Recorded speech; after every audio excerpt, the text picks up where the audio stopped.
¿Evangelizar hoy es diferente a lo que se hacía hace 2000 años? Vamos primero a definir qué es evangelizar, ¿vale? Esta definición es la que yo les transmito, pudiera haber otras, pero esta es la que vamos a basarnos durante todos estos tiempos de taller. Evangelizar es comunicar a una persona, a un grupo de personas, el evangelio, ¿sí? Las buenas nuevas de salvación en Cristo, eso es el evangelio, ¿verdad? Y saber su respuesta. Cuando comunicamos un mensaje particular, debemos conocer dicho mensaje. Si yo te digo, ven a mi casa a una hora indeterminada y trae algo cuando tú quieras, y de repente apareces por mi casa a la hora que yo no espero, diré, ¿qué hace esta persona aquí? Y tú me dirás, es que no me dijiste la hora, y es que no me dijiste que tenía que traer. Entonces, ¿de quién es la culpa? ¿Del que comunicó el mensaje o del que recibió el mensaje? Del que comunicó el mensaje porque no fue suficientemente específico a la hora de explicar qué es lo que debía hacer esa persona. Evangelizar es anunciar el mensaje de Jesucristo, las buenas nuevas. Y eso técnicamente, esa acción, comunicar ese mensaje y que la persona lo escuche y responda a él, eso lo vamos hoy a definir como evangelizar, ¿de acuerdo? En base a esta definición, por lo tanto, debemos distinguir lo que es evangelizar de lo que es preparar una audiencia o persona para escuchar el mensaje del Evangelio, que también es importante. No sé si a ustedes les pasa en sus días habituales que se para por la calle una persona y dice, mira, te quiero hablar de Jesús. Y la persona dice, pues muchas gracias, es justamente lo que yo necesitaba, dígame todo lo que tiene que decir sobre Jesús. ¿Le pasa esto a usted? Dígamelo porque le acompaño todos los días. No nos pasa esto, ¿verdad? Incluso a veces mencionar la palabra Dios automáticamente se acabó la conversación. Se cerró la puerta como si hubieses dicho, no sé, algo extrañísimo, claro. Entonces, preparar a una persona para el mensaje es importante si el mensaje es muy importante. Pero no es lo mismo preparar a la persona que comunicar el mensaje en sí mismo. ¿Por qué digo esto? Porque en base a la definición que acabamos de dar de evangelizar, una cosa es cómo hemos llegado a hablar del evangelio con una persona y otra cosa es evangelizar a esa persona. Son dos cosas diferentes y son importantes, pero no es lo mismo. ¿Por qué? Porque, por ejemplo, dar abrazos en la calle no es evangelizar. Hacer música en la calle no es evangelizar. Hacer obra social no es evangelizar. Ser un buen creyente en mi trabajo, el mejor trabajador de la empresa, no es evangelizar. Hacer una argumentación apologética de todos los motivos por las causas de que la razón dice que es razonable ser y creer en Dios, no es evangelizar. Esos son caminos que nos abren una puerta al evangelismo. Pero técnicamente, en base a esta definición, no es evangelismo. Y tenemos que distinguir esto porque a veces cometemos errores de no distinguir ambas cosas. Mire, si yo soy un grandísimo trabajador en mi empresa, eso puede ser testimonio del evangelio en ese lugar. Un creyente marcando la diferencia en su entorno de trabajo. Esto pudiera ocurrir muchas veces. Ahora, si yo soy un buen trabajador en mi empresa, porque soy un hijo de Dios, no robo, llego el primero, me voy el último, hago las cosas de forma excelente, mi jefe está encantado conmigo, dicen, hoy mira, es que, mira, qué bueno es, la verdad que no sé qué tiene, pero algo tiene. Si yo, en todo ese testimonio en mi trabajo, nunca le he comunicado el mensaje del Evangelio a mi jefe, ¿de qué le sirve eso a Dios? ¿Me sirve a mí como testimonio? Sí. ¿Pudiera que otra persona le predicase el Evangelio y eso ayudase porque ve un testimonio de un verdadero creyente? Sí, pero ¿yo he evangelizado a mi jefe por ser un buen trabajador? ¿Por qué no? Porque no le he comunicado la buena nueva. Él por ahora sabe que yo soy bueno, no sabe que yo soy terrible y que es bueno es Cristo en mí. Que yo le querría robar, querría llegar tarde y pedir una baja por perpetuidad. Ese sería yo sin Cristo. Pero él no lo sabe, él piensa que soy buenísimo, que nací así de cuna. Si yo no le digo, si yo no le comunico el mensaje del Evangelio, técnicamente no le estoy evangelizando. Puede ser un testimonio del Evangelio, pero no es evangelismo en sí mismo.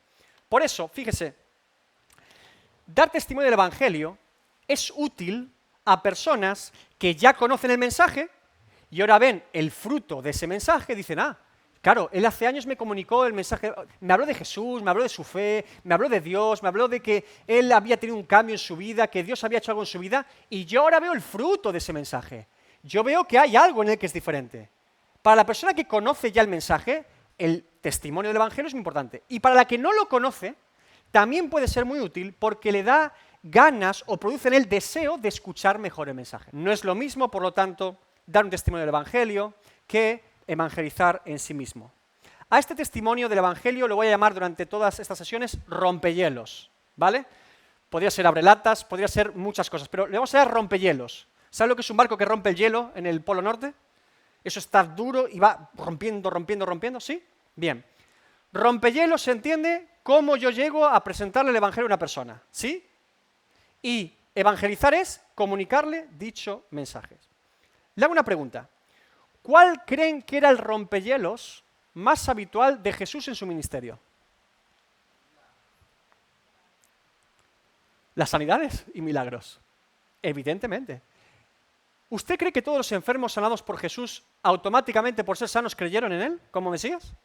Después les predicaba el mensaje. ¿Sí? El rompehielos era la sanidad, la obra sobrenatural que se producía para que la gente tuviese más disposición a escuchar el mensaje.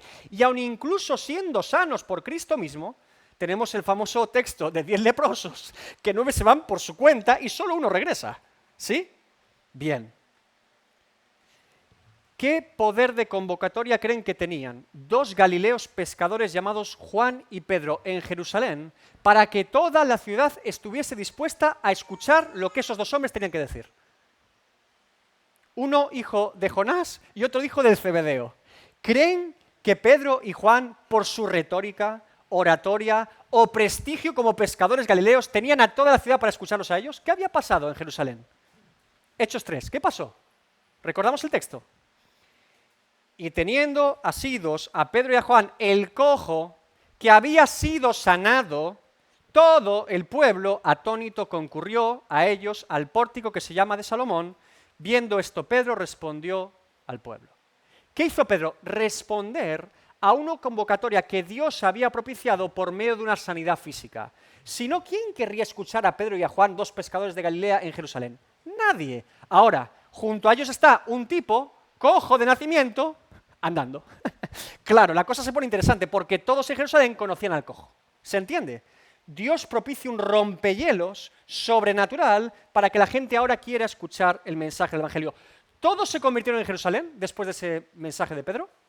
Un gran número de personas, pero no todos se convirtieron, pero muchos sí lo hicieron. Ahora, el motivo de que la gente esté atónita para escuchar a esos 2 es porque había un rompehielos. Algo ha propiciado el interés en escuchar lo que ellos tienen que decir. ¿Por qué es importante distinguir entre rompehielos y evangelizar? Porque formas de romper el hielo, de acercarnos a una persona para que escuche el mensaje del Evangelio, formas, sistemas, métodos para que la persona llegue a escuchar lo que tenemos que decir, hay un montón.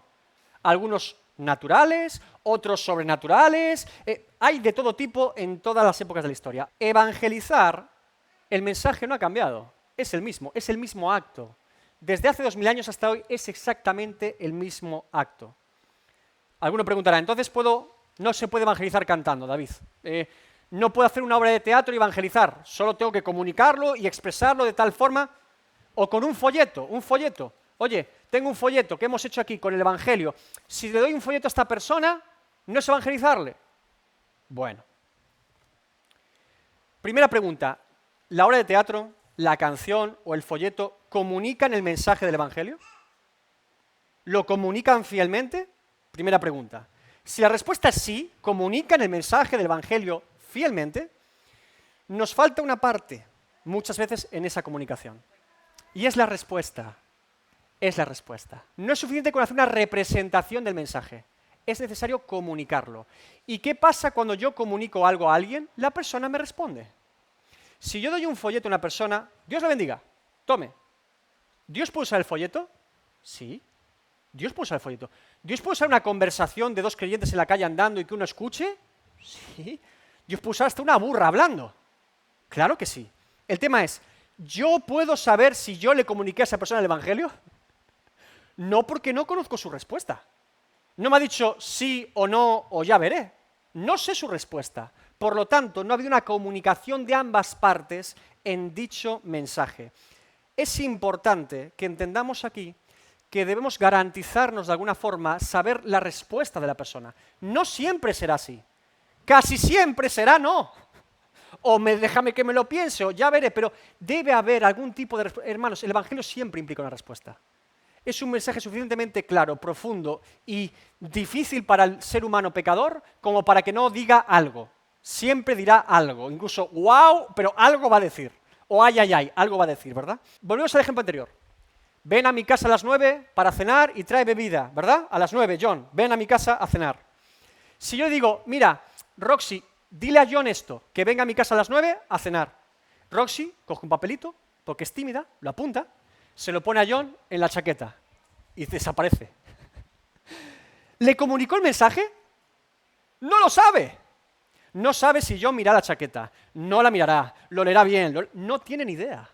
¿Y qué pasará conmigo? Que espero que él venga a mi casa a las 9 y trayendo bebida de más. Yo le diré, Roxy, ¿avisaste a John de que viniese a mi casa a comer a las 9?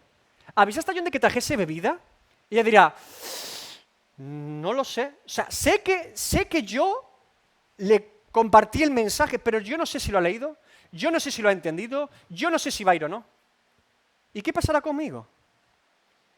Si John no viene a mi casa a las 9 con la bebida, o John no me llama diciendo, David, ¿sabes qué? Tengo un plan mejor, no me interesa tu plan, tengo comida en casa mucho mejor que la tuya, y rechaza mi invitación, técnicamente diríamos que el mensaje no fue comunicado correctamente, ¿verdad? Porque no tenemos ningún tipo de respuesta. ¿Me está entendiendo todo esto? ¿Por qué está haciendo esto? Debemos ser intencionales no solamente en comunicar y presentar el mensaje, sino esperar la respuesta a dicho mensaje. Y este es el punto, hermanos, porque la presentación del Evangelio, la invitación del Evangelio, solo tiene dos opciones. O sí, o no ahora, porque realmente es un no. Pero esto también pasa. No ahora es un no. ¿Usted sabía esto en el Evangelio? Si yo te digo, John, ven a mi casa a las 9, y me dirá, déjame pensarlo, ¿verdad? Déjame pensarlo. Tiene sentido. Si yo te digo, John, te estás muriendo, y tengo la solución para tu problema de que te estás muriendo ya, ahora. ¿Estás muriéndote? Tengo el antídoto. ¿Tú creen que yo me dirá, tengo que pensármelo? Su no, ahora es un no. Tendré que volver a predicar el mensaje más veces, pero su no ahora es un no. Porque el mensaje es tan urgente y tan importante que un no ahora es, o no lo ha entendido, o desde luego no lo ha creído. ¿Sí? Bien. La importancia, por lo tanto, y la urgencia del mensaje. La importancia y la urgencia. Dios nos enseña en su palabra, con respecto a predicar el Evangelio, que es un mensaje importante y urgente. Importante y urgente. Importante porque Dios ha establecido que sea el medio por el cual podemos conocer a Dios. Y urgente porque si es un mensaje de salvación a los seres humanos, implica que están perdidos. Por lo tanto, están urgentemente perdidos y necesitan salvación. Romanos 10:14, ¿cómo pues invocarán a aquel en el cual no han creído? ¿Y cómo creerán en aquel de quien no han oído? ¿Y cómo irán sin haber quien les predique? 1 Corintios 1:21, pues ya que en la sabiduría de Dios el mundo no conoció a Dios mediante la sabiduría, agradó a Dios salvar a los creyentes por la locura de la predicación. Por lo tanto, si el mensaje es de salvación y puede salvar vidas, es importante y urgente, no se puede modificar el mensaje. David, pero es que es muy difícil de explicarlo todo bien. Lo sé, lo sé. David, es que sería mucho más fácil quitar la palabra pecado, condenación y juicio eterno. Ya, claro. Es que, David, sería más fácil hablar de alguna forma no tan religiosa, porque la cruz, la sangre, todo suena tan religioso que es mencionar ciertas cosas que ya la gente le tiene tirria. Lo sé, lo sé. Todo eso lo sé y lo asumimos como objeciones evidentes hoy en día al mensaje del Evangelio y muchas otras más. Sin embargo, no podemos modificar el mensaje del Evangelio, porque ese mensaje es poder de Dios, no otro. El otro será otra cosa, pero no es poder de Dios para salvación. El Evangelio sí. Por eso Pablo advierte a los Gálatas de haber creído en otro Evangelio que no existe. Estoy maravillado de que tan pronto os hayáis alejado del que os llamó por la gracia de Cristo para seguir un evangelio diferente. No que haya otro evangelio diferente, sino que hay algunos que os perturban y quieren pervertir el evangelio de Cristo. Mas si a nosotros o un ángel del cielo os anunciar otro evangelio diferente del que hemos anunciado, sea anatema. como antes hemos dicho, también ahora lo repito, si alguno os predica diferente evangelio del que habéis recibido, sea anatema. Pues busco ahora el favor de los hombres o el de Dios, o trato de agradar a los hombres, pues si todavía agradara a los hombres, no sería siervo de Cristo. Es decir, Pablo resume que modificar el mensaje del evangelio, el único motivo es no querer agradar a Dios y agradar a los hombres. Y que precisamente por ese motivo no se puede modificar. Ay, pero es que yo quiero agradar a los hombres. No lo modifiques, no lo hagas, agrada a Dios. Predica esa locura que te salvó la vida, porque también puede salvar a esa persona, por muy locura que le parezca en este momento. ¿Recuerdan a Apolos? Apolos, predicador vehemente del Evangelio, fue instruido por Priscila y Aquila, porque ese hombre con todos los dones naturales y sobrenaturales para predicar el Evangelio no conocía correctamente todo el mensaje. Mira, ese hombre era persuasivo, elocuente, convincente y pertinente. Todo el mundo escuchaba a Apolos. Era ponerse en pie, hablar en una sinagoga y los judíos todos mirando a Apolos. ¡Qué maravilla! Pero no conocía en ese momento todo el mensaje del Evangelio. ¿Y qué hacen Priscila y Aquila? Le enseñan el mensaje para que lo comunique eficazmente. Hechos 18, 24 a 26. Llegó entonces a Éfeso un judío llamado Apolos, natural de Alejandría, varón elocuente, poderoso en las Escrituras. Este había sido instruido en el camino del Señor, y siendo de espíritu fervoroso, hablaba y enseñaba diligentemente la concerniente al Señor, aunque solamente conocía el bautismo de Juan. Y comenzó a hablar con denuedo en la sinagoga, pero cuando lo oyeron Priscila y Aquila, le tomaron aparte y le expusieron más exactamente el camino de Dios. ¿Se dan cuenta? Qué importante era para el Evangelio en aquel tiempo que Apolos, gran predicador con poder de Dios, predicase el correcto mensaje sin ningún tipo de interferencia en él. No modificamos el mensaje porque el mensaje es poder de Dios, es poder, dinamita, dunamis, porque no me avergüenzo del Evangelio, porque es poder de Dios para salvación a todo aquel que cree, al judío primeramente y también al griego. Debo conocer el mensaje para poder presentar el mensaje. Debo haber sido transformado por el mensaje para poder presentar el mensaje. De nada serviría un hombre que sabe todo el contenido del Evangelio, pero que no lo vive. Y de nada serviría un hombre que vive supuestamente todo el contenido del Evangelio, pero jamás lo entiende. No podemos tener una religión falsa ni una religión extraña. Religión verdadera. Lo que conozco lo vivo, lo que vivo lo conozco. Comunicamos el mensaje que nos ha impactado a nosotros primero, y porque hemos entendido y creído en ese mensaje. Hay muchas personas que se preguntan por qué la gente hoy en día, en las iglesias evangélicas, viven un cristianismo tan mediocre o tan pobre, o con tan poco fruto espiritual. Mi respuesta es porque se les predicó el evangelio mal. Se les predicó un mensaje errado del evangelio. Se les dijo un montón de cosas que no eran ciertas y un montón de cosas que sí eran ciertas jamás se les dijo. Y viven una fe confusa, extraña, una fe diluida. El que comunica el Evangelio no espera convencer a esa persona de que vaya a su iglesia. El que comunica el Evangelio espera que Dios haga una obra en esa persona por medio de su palabra. No aspira a más ni tampoco a menos. ¿Qué es más fácil? ¿Convencer a una persona de que asista a tu iglesia con mucha existencia o de que Cristo la cambie? Para ti es más fácil convencerla de que vaya a la iglesia. Y para mí también. Pero para Dios, ¿qué es imposible? Si lo hizo conmigo, lo puede hacer con esa persona. ¿Se entendió el potencial del Evangelio? Bien. Evangelizar es un acto espiritual, poderoso y de afecto por el prójimo, sabiendo que vive lejos de Dios. Todo el potencial y el poder de Dios está ahí, en esa comunicación. Ahora, deben hacer de un corazón transformado por Dios, que tiene amor y afecto por esa persona. No hay nada más terrible que ver a un creyente con todo tipo de desinterés comunicar el Evangelio a otra persona. Como si, te suelto esto por aquí, ya. ¿Qué cosa más desagradable es esa? No podemos hacer esto, hermanos.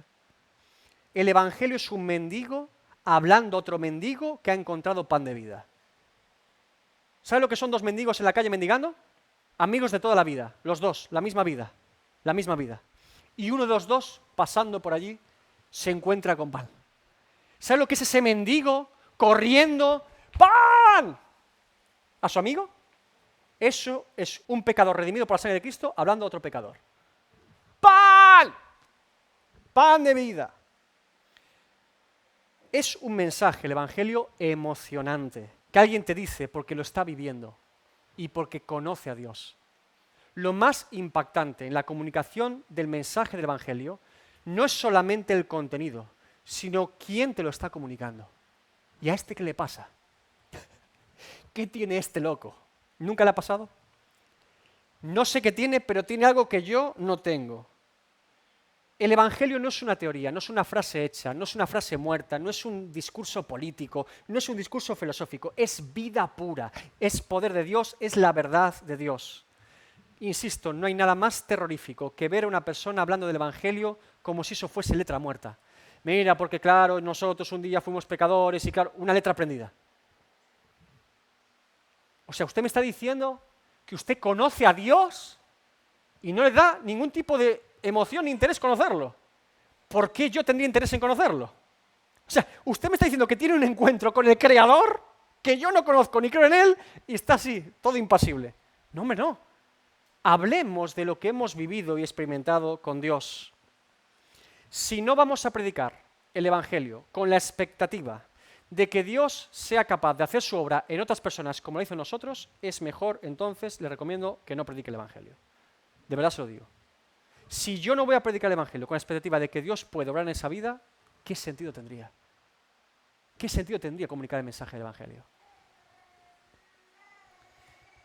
Y por favor, tampoco prediquemos el Evangelio para condenación, que tenemos todos síndrome de Jonás. Vengo a traer destrucción a la tierra, juicio en 40 días. La gente ya está en condenación.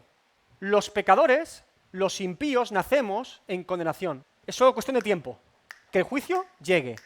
Lo que nosotros predicamos es salvación en medio de la condenación, ¿sí? Yo no predico a la gente para que sea condenada, predico para que Cristo la salve. Es la única motivación que tengo y no tengo otra forma de poder entender el mensaje de comunicación del Evangelio. No se nos transmite otra cosa en la palabra de Dios. Ahora, dicho esto, predicamos el Evangelio para que Dios en su misericordia se acerque con su gracia para salvar a la persona. Predicamos el Evangelio porque hemos recibido de gracia y damos de gracia. Predicamos el Evangelio porque si Dios tuvo misericordia conmigo, la puede tener con esa persona. Suficientes motivos para hacerlo. Sin más que ver que eso, predico la buena nueva. La buena nueva incluye también la mala nueva, pero la condenación ya está en este mundo, hermanos, por el pecado del ser humano. Ahora, es importante advertir la condenación, pero no decir, bueno, no está escuchando el mensaje que le estoy diciendo de forma tan brillante y eficiente, se merecerá el infierno entonces. Por favor. Entonces le predico para amontonar ascuas sobre él. Por favor. Por favor. Apóstol Pablo, 1 Timoteo 1:15. Palabra fiel y digna de ser recibida por todos, que Cristo Jesús vino al mundo para salvar a los pecadores, de los cuales yo soy el primero. Comienza así su mensaje de evangelismo, es bastante bueno. El primer pecador, yo, Cristo hizo eso conmigo. Interesante, ¿verdad? Una perspectiva un poquito más incisiva, ¿no?, en lo que estamos haciendo. Bien, contenido del evangelio, punto 2. Puesto que el mensaje es concreto y específico, es el Evangelio, debemos transmitirlo de forma adecuada siempre que nos sea posible. No siempre podemos comunicar todo el mensaje en una sola sesión con esa persona o una sola conversación. No siempre podemos decir todo lo que nos gustaría decir. A veces te interrumpen. A Pablo en el Areópago lo echan. Habla de resurrección y lo echan de allí. No siempre podemos, pero debemos intentar comunicar el mensaje de forma completa. Porque si no, corremos el riesgo de jugar al teléfono estropeado, que es lo que ha pasado, que es lo que está pasando.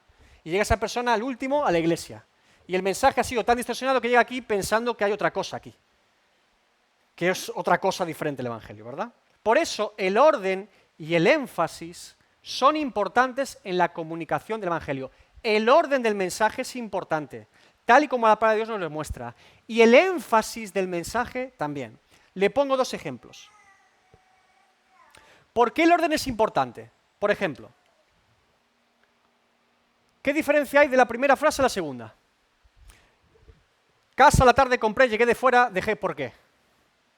¿Se entiende algo? ¿Por qué? Las palabras son adecuadas. Vamos a ponerse el orden correcto. Dejé la compra fuera de casa porque llegué tarde. Ahora me entendió, ¿verdad? Pero si son las mismas palabras. ¿Cuál es la diferencia? No son las palabras, es el El orden. El orden. El orden es importante. Las palabras son exactamente las mismas, pero el orden da un sentido muy diferente al mensaje cuando se explica de forma ordenada. Se entiende muchísimo mejor. En la primera frase no hay ningún tipo de coherencia. No se entiende lo que la persona quiere decirnos. Es muy difícil de entender. Es un jeroglífico. En la segunda, entendemos todo lo que nos han querido decir. Después yo creeré o no que usted se dejó la compra y por eso llegó tarde. Eso es otro tema. Pero al menos lo entendí. Al menos entendí el mensaje. Eso en cuanto al orden. Ahora, en cuanto al énfasis, también es importante. El niño come pan. El pan es comido por el niño. Ambas frases tienen el mismo contenido. ¿Usted sabía esto? Que yo diga que el niño come pan y que el pan es comido por el niño es exactamente el mismo mensaje sí o sí. Es la misma verdad, ¿cierto? Pero el énfasis no es el mismo. ¿Quién es el sujeto en la primera frase? ¿Y en la segunda? En la primera el niño y en la segunda el pan. De forma inevitable, siempre prestaremos más atención al sujeto de la acción, al protagonista de la historia, al que es el centro de atención. Si yo digo el niño come pan, pienso en el niño comiéndose el pan. Si digo el pan es comido por el niño, pienso en ese pan devorado por ese niño. Pobre pan, se lo está comiendo, ¿verdad? Porque es el sujeto de la acción, aunque sea pasivo, es el sujeto. Qué interesante. No es lo mismo decir, Cristo me salvó y me rescató del pecado, que yo acepté a Cristo como mi Señor y Salvador. Ambas sabemos que son ciertas, no estamos negando ninguna, pero el énfasis no es el mismo. ¿Por qué? Porque si yo digo Cristo me salvó, la persona querrá hablar más de Cristo. Si yo digo, yo acepté a Jesucristo, dirá, cuéntame más sobre ti, hombre. Pues mira, yo hablaré de mí. ¿Entienden el énfasis? Si yo hablo acerca de Dios y Dios es el centro y protagonista del mensaje, la persona preguntará sobre Dios. Si el centro del mensaje soy yo, o una iglesia, o lo que sea, me preguntarán sobre esa cosa en particular. El énfasis del mensaje también es importante. Por eso es importante meditar cuando predicamos el Evangelio y escuchar a la persona, no solamente si nosotros estamos entendiendo el mensaje, sino si ella lo está entendiendo. Porque a lo mejor no lo está entendiendo. Y por eso responde no, porque ni siquiera lo está entendiendo. Si es importante el orden y importante el énfasis, ¿por dónde comienzo a predicar el Evangelio? ¿Cuál es el punto de partida para evangelizar a una persona en particular? Respuesta. El principio. ¿Cuál es el principio? El Dios creador. Ahora veremos el orden completo del mensaje. ¿Por dónde comienzo a predicar el Evangelio a una persona en particular? Hablamos de evangelismo personal. La respuesta sería, bíblicamente, depende. Y le explico por qué. En el evangelismo personal, depende del conocimiento y entendimiento que esa persona tenga ya del mensaje o no, yo comenzaré de ahí en adelante. Por eso es muy importante escuchar. Antes de hablar es escuchar.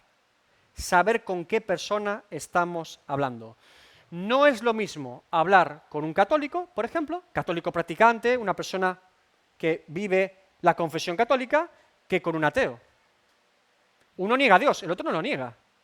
No debo comenzar en el mismo punto con ambas personas. Le pongo un ejemplo sencillo. Hechos 8.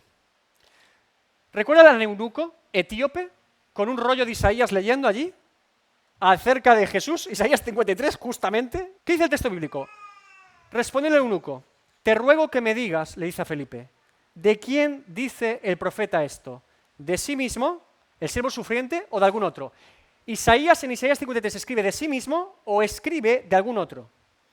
Entonces Felipe, abriendo su boca y comenzando desde esa escritura, le anunció el Evangelio de Jesús. ¿Qué es lo que hace un buen evangelista? Desde el punto de partida donde tú estás en tu vida ahora, estoy con un problema de qué, este es mi problema. Desde ese problema al Evangelio. Desde esa situación al Evangelio. Desde esa duda al Evangelio. Desde el punto de partida que la persona está, la voy guiando, ¿hasta dónde? Hasta Cristo. Cada persona es un mundo. Yo no puedo hacer una norma estándar para cada persona. Desde el punto donde está la persona, la llevo al mensaje del Evangelio. Otro texto también muy conocido. El carcelero de Filipos. Dicen, es que Pablo dice que no hace falta arrepentirse porque el carcelero de Filipo le dijo que no se arrepintiese, dijo solamente que creyese. No hagamos doctrina de este texto. Entendamos que el apóstol, sabiendo lo que necesita este hombre, le dice exactamente lo que tiene que hacer o el paso que le falta, en todo caso. Dice, él entonces pidiendo luz, se precipitó adentro y temblando, se postró a los pies de Pablo y Silas y secándoles les dijo, señores, ¿qué debo hacer para ser salvo? Y Pablo, viendo el testimonio de esta persona, lo que ya había escuchado de los salmos y himnos que ellos habían cantado en la cárcel, el haberse prostrado, humillado delante de ellos, diciendo, ¿qué tengo que hacer para ser salvo? Le responde Pablo, cree en el Señor Jesucristo y serás salvo tú y toda tu casa. ¿Verdad? Y volvemos a hacer doctrina aquí. Me parece más bien que el texto habla de que Pablo entendió que en la providencia de Dios, ese hombre esa noche con su casa serían salvos. No que cada creyente que se convierte, su casa será salva. Eso para empezar. Y se demuestra porque le hablaron la palabra del Señor a él y a todos los que estaban en su casa, versículo siguiente. ¿Sí? Entonces, lo que vemos aquí es una persona que lo que le hace falta es creer en Jesucristo como su Señor. Y Pablo dice, crees en Jesucristo. ¿Cómo había escuchado esta persona el mensaje del Evangelio? Sabemos que una parte por el testimonio de Pablo y Silas cantando en la cárcel y la segunda parte en su casa después cuando pudo escuchar el mensaje al completo. ¿Sí? Lo que te falta es creer. Vamos a tu casa que te voy a predicar el Evangelio. A ti y a los de tu casa. Porque Dios me ha dicho que se van a convertir todos, para la gloria de Dios. Ahora se entiende por qué estaban los dos en la cárcel. Y vemos la providencia de Dios, el Espíritu Santo guiando a Pablo y Silas a Filipos para estar en una cárcel y que después Dios los lleve a una casa para predicar el Evangelio. Bien, como le digo, el evangelista es muy buen oyente. No solamente comunicante, es muy bien oyente. Está atento a las oportunidades, a las palabras, a los gestos. Y por encima de todo eso está atento a la voz del Espíritu Santo que mora en él para que le guíe a lo que tiene que decir y lo que tiene que callar. Escuchar atentamente a Dios primeramente y también a la persona es fundamental para comunicar el Evangelio. A veces una persona te está diciendo mucho simplemente con un silencio, o con una mirada triste, o con una cosa que ha dicho 3 o 4 veces que, oye, ¿esto qué pasa con esto? Me lo ha dicho 4 veces como si no tuviese importancia, pero no deja de decirlo. Vamos a profundizar un poquito más aquí. Tenemos que ir al punto de partida donde está esa persona, ¿sí? Hoy probablemente vivimos una generación muy diferente a la de hace 2000 años. Había un contexto de apertura por la filosofía griega y también por el judaísmo, de gente queriendo conocer acerca de Dios o acerca de la existencia del ser humano. Hoy en día vivimos en una sociedad bastante materialista, cerrada a todo lo sobrenatural y cerrada a Dios, ¿verdad? Muy probablemente en muchos casos tenemos que empezar desde el principio con la persona, ¿sí? Desde que Dios existe tenemos que empezar. Nos gustaría empezar hablando ya acerca de cosas de Dios, pero muchas veces tenemos que llegar al punto de, bueno, vamos a ver siquiera si esta persona cree que Dios exista. ¿Qué dice Hebreos? Que la fe es necesaria porque el que se acerca a Dios tiene que creer que Él existe y que es galardonador de que le busca. Si ni siquiera cree en Dios, ¿cómo le voy a presentar a Cristo? Que también hacemos estas cosas. Quiero evangelizarle porque tengo que presentarle a Jesús. La persona no cree en Dios. ¿Qué sentido tiene Jesús para ella? Tengo que ir al principio del principio. Y al principio del principio, como bien decía nuestro hermano Daniel, es el Dios creador, ¿verdad? Muy bien. ¿Cómo debemos comenzar el evangelismo, la comunicación del evangelio? ¿Cuál es la primera información que yo tengo que poner si es un lienzo en blanco? Insisto, no cree en nada, no cree en Dios, no cree en nada. Yo creo en la ciencia, luego hablaremos de esos argumentos. Yo creo en la ciencia, son todos científicos ahora, ¿eh? Salen todos del laboratorio, ¿eh? Han investigado si es cierto, es maravilloso, pero pongamos a esa persona que no cree en Dios. ¿Cuál es la primera información del evangelio que yo debería comunicar a una persona que no cree en Dios? El mensaje del Evangelio no comienza con Cristo en la cruz. La salvación comienza con Cristo en la cruz. Pero debe haber algún motivo por el que Cristo llegase a ser crucificado en esa cruz. Por lo tanto, hay información anterior. El mensaje del Evangelio tampoco comienza con la ley y el pecado. Si el hombre cayó en transgresión contra Dios, es porque fue creado por Dios antes sin pecado. Por eso después caímos en transgresión. El ser humano no fue creado en pecado. El mensaje del Evangelio comienza con la creación de Dios y el propósito original de Dios para el ser humano. el ser humano fuese sin pecado, obedeciese a Dios y fuese feliz y gozase de su Creador, en comunión permanente con Él. El propósito original del Dios Creador. En base a esta síntesis, podríamos resumir en 6 puntos brevemente un esquema del Evangelio, ¿vale? Primero, los seres humanos fuimos creados para la gloria de Dios y ser felices con Él. El propósito original de por cual existimos. Fui creado para Dios. Fui creado para ser feliz con Dios. Fui creado para relacionarme con Dios. Ese es el propósito original. Bien. Segundo, sin embargo, todos los seres humanos hemos sido desobedientes a Dios, nos hemos alejado de Dios y hemos pecado contra Dios. Tercero, el pecar contra Dios ha roto nuestra relación con Dios. Estamos en una relación separada, dividida, alejados, rota. Nosotros la hemos roto. Dios no la rompió, nosotros la rompimos. Cuarto, por ese motivo, por esa relación rota entre Dios y el hombre, Cristo vino al mundo a buscar a pecadores como nosotros para salvarnos y restaurar la relación que nosotros rompimos contra Dios. Quinto, solo en Cristo podemos tener acceso a Dios. No hay otro camino, no hay otra forma, no hay otra manera de llegar a Dios. Nadie puede reconciliarse con Dios si no es por medio de Cristo. Aquí podemos profundizar en la justicia, la justificación, la ley, muchas cosas, ¿sí? que nos explica la palabra de Dios, pero de forma resumida, es un esquema. Sexto, aquellos que creen en Cristo como su Señor y Salvador y se arrepienten de sus pecados contra Dios, son reconciliados con Dios y gozarán con Él por la eternidad. Y el resto seguirán lejos por el resto de la eternidad en condenación. Bajo este sencillo esquema, 6 puntos que usted puede tener memorizado, más o menos 1, 2, 3, 4, 5, 6. Creación, caída, Cristo viene al mundo para restaurar la relación, en Cristo podemos ser salvos. Se lo puede memorizar un niño, ¿sí? Fíjese, en un breve esquema como este tenemos un montón de cosas que la Biblia nos presenta y que la persona puede empezar a entender. Primero, que Dios nos creó con un buen propósito. Hay gente que piensa que Dios es malo, que Dios permite cosas terribles y que Dios tiene un propósito terrible para el ser humano, que nos ha dejado a nuestra suerte. ¿Nunca han escuchado esto? ¿Por qué Dios permite guerras en el mundo? ¿Por qué hay hambre en el mundo? La típica objeción, ¿no? Bueno, el propósito original de Dios era que nosotros fuésemos felices con Él, que estuviésemos en relación con Él. Ahora, este mensaje también nos dice que somos pecadores contra Dios y responsables de nuestra lejanía con Dios. Importante también. Tenemos que asumir nuestra responsabilidad. Hasta que el ser humano no asume su responsabilidad delante de Dios, nunca podrá ser perdonado por Dios. Porque jamás nadie pide perdón hasta que asume su responsabilidad de haberlo hecho mal.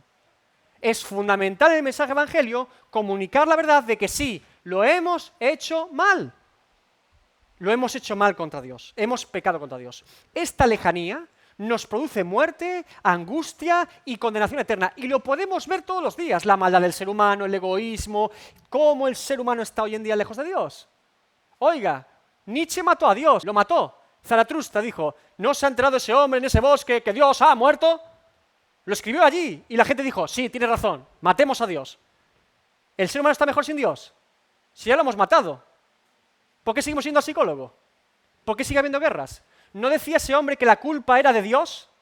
¿De la religión? ¿Del opio del pueblo? Decía Marx. Bueno, Marx, Nietzsche y todos estos ya mataron a Dios. ¿Ahora cuál es el problema? ¿De quién es la culpa? ¿Se dan cuenta que el problema no era ese? Ahora, usted puede confrontar a la persona.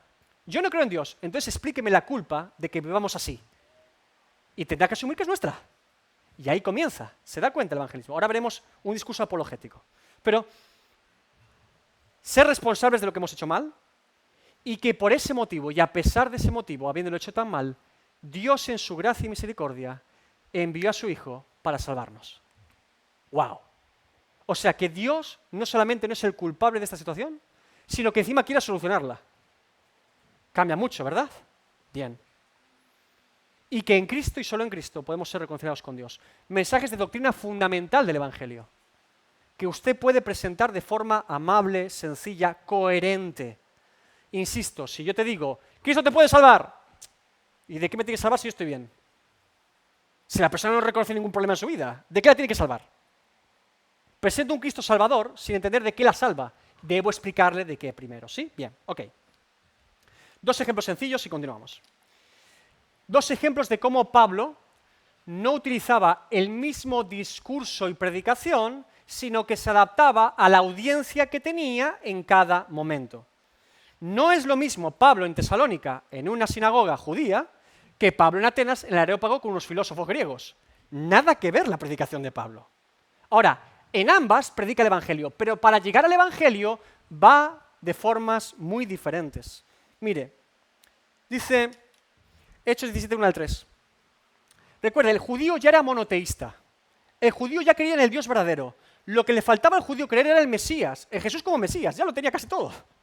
Pero un filósofo griego pagano, ese no tenía nada, era politeísta, no creía en la resurrección, no creía en nada. ¿Sí? Bien. Pablo en Tesalónica, pasando por Anfípolis y Apolonia, llegaron a Tesalónica, donde había una sinagoga de los judíos. Y Pablo, como acostumbraba, fue a ellos, y por 3 días de reposo discutió con ellos. Accede a ir en día de reposo en sinagoga, cuando se predicaba la palabra de Dios, declarando y exponiendo por medio de las Escrituras, porque ellos creían en las Escrituras, que era necesario que el Cristo padeciese y resucitase de los muertos, y que Jesús, a quien yo os anuncio, decía él, es el Cristo. ¿Qué hacía Pablo en la sinagoga? ¿Les hablaba del Dios creador? No, ¿por qué? Porque ya creían en un Dios creador. ¿Les hablaba del Antiguo Testamento con respecto a la ley de Moisés? No, ¿por qué? Porque ya creían e intentaban obedecer la ley de Moisés. ¿Qué les decía? Les falta algo. Están cerca, pero no tan cerca. Ha venido Cristo. Jesús es el Cristo. Yeshua HaMashiach. El mensaje a un judío de aquella época y a un judío de cualquier época. ¿Verdad? Ahí tomaba, en ese punto, a la audiencia y la llevaba a Cristo. Ahora veamos a Pablo con unos filósofos griegos politeístas. Entonces Pablo, puesto en pie en medio del Areópago, dijo: varones atenienses, ¿Jesús es el Cristo? ¿No empieza así? ¿Por qué no?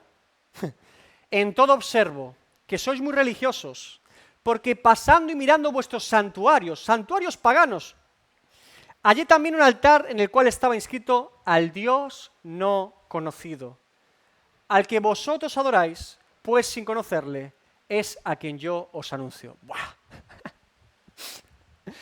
Y alguno pensará todavía, porque así de tontos somos, Pablo está casi permitiendo un politeísmo en aquel tiempo. Por favor, está tomando el politeísmo más crudo de la época, filosofía griega, y lo está llevando a Cristo, porque terminará con Cristo, en un mensaje apologético brillante, guiado por el Espíritu Santo, para llevar a una audiencia a escuchar al menos que Cristo había resucitado de los muertos. Y de hecho hubo conversiones en el Areópago. Dionisio y Dámaris. Pocas, pero hubo. Dios utilizó esa predicación maravillosa del apóstol Pablo, pero no comienza con el Dios creador. Para llegar al Dios creador, primero tiene que anunciar a un Dios no conocido. Porque los griegos eran tan politeístas que incluso adoraban dioses que no conocían, por si acaso. Oye, al Dios no lo conocemos, a ese hay que adorarlo también, no vaya a ser que exista y no lo sepamos. Y dice Pablo, anda, el Dios no conocido, voy a tomar esto que ellos entienden, esto que ellos adoran, y les voy a llevar al Dios verdadero. Y de paso me cargo todo el politeísmo, toda la falsa idolatría que tienen y los llevo a... Es lo que hace él, pero los lleva desde ese punto, porque ahí está su entendimiento en ese momento. ¿Sí? Bien. El buen evangelista sabe observar, preguntar y escuchar. El buen evangelista es el que hace muy buenas preguntas a la persona. No está pensando tanto en dar respuesta a todo, sino que sabe hacer muy buenas preguntas. Mire, todos los seres humanos, ante Dios, nacemos de forma natural con una máscara, con un escudo de defensa, un escudo anti Dios, y más en el siglo XXI.